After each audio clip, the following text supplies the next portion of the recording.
老板，修车。来了。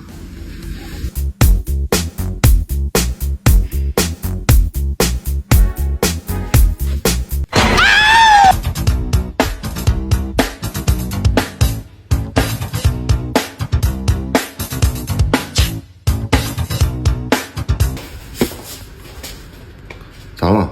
打方向异响，过减速带也异响，你赶紧麻溜给人看去。哦，还没跳完呢。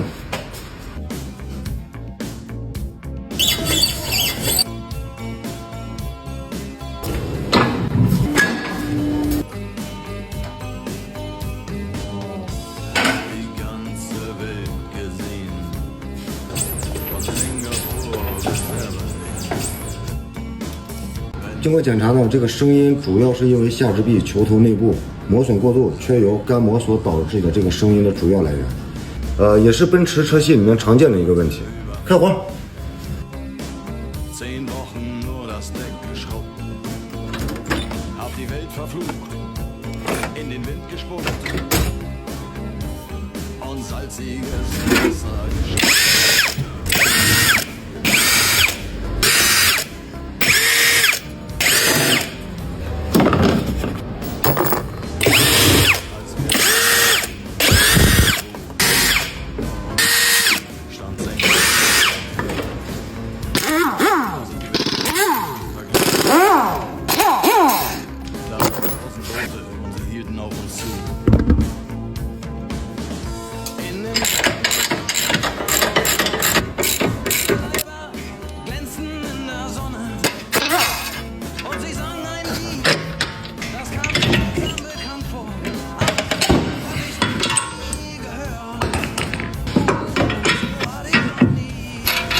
好了，我去做个定位，通知客户，取车。